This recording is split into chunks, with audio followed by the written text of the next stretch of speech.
Hello दोस्त, कैसे हैं? हाँ, तुम ही से बात कर रहा हूँ जिसने फ़ोन हाथ में पकड़ा हुआ है, मेरी वीडियो देख रहा है।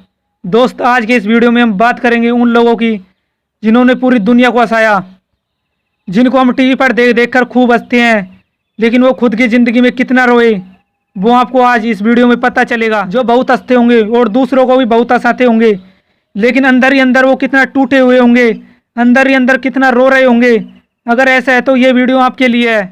सबसे पहले हम बात करेंगे उस इंसान की जिनके घर की छत बारिश के समय इतनी टपकती थी कि उन्हें अपने घर को छोड़कर दूसरे ऊंचे स्थान पर जाना पड़ता था, जिन्होंने बुरे वक्त में एक्टरों की आवाज़ निकालकर पेन बेचे थे, जो सिर्फ 7th क्लास तक पढ़ा हुआ है, जिन्होंने 18 की उम्र में हिंदुस्तान यूनिलीवर कंपनी में काम किया, जो अपनी कंपनी के स्टाफ को भी शो करके हंसाया करते थे। दोस्त, मैं बात कर रहा हूँ जॉन राव की, जिन्हें आज पूरी दुनिया जॉनी लीवर के नाम से जानती है। और आज की डेट में जॉनी लीवर की नेटवर्थ है $30 मिलियन। जॉनी लीवर कहते हैं कि तू सिर्फ मेहनत कर, क्योंकि जब परमेश्वर की रोशनी आती है तो हमारे अंदर एक ताकत आ जाती है। अब मैं एक ऐसे इंसान की कहानी बताने जा रहा हूँ जिसे सुनकर आपके रोंगटे खड़े हो जाएंगे। ये कहानी है उस इंसान की जो मरने के बाद भी करोड़ों लोगों के दिलों पर राज करता है। इस इंसान ने पूरी दुनिया को हंसाया, लेकिन इनका शुरुआती जीवन बहुत ही संघर्ष में ही रहा। इनके माता पिता स्टेज शो करते थे, पैसा कमाते थे, लेकिन कुछ ही दिनों बाद इनके पापा की डेथ हो जाती है और इनके फैमिली की पूरी जिम्मेदारी इनकी माँ पर आ जाती है।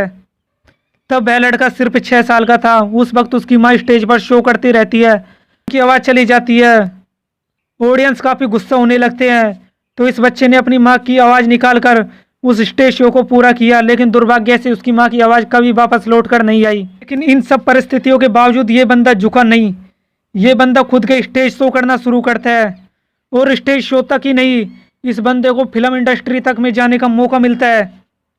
और इनकी film I making a living. अब तो आप समझ ही गए होंगे मैं किसकी बात कर रहा हूँ, चार्ली चैपलिन की। यादव की हाइट बहुत कम है, लेकिन उन्होंने कभी भी इस बात को अपनी कामयाबी के बीच में नहीं लिया। हाइट भले ही छोटी हो, लेकिन एक्टिंग और कॉमेडी के मामले में आज भी वो लंबे लंबे एक्टरों से कई गुना अच्छे हैं। कादर खान जब स्कूल में पढ़ते थे तो उनके माता पिता का डिवोर्स हो जाता है।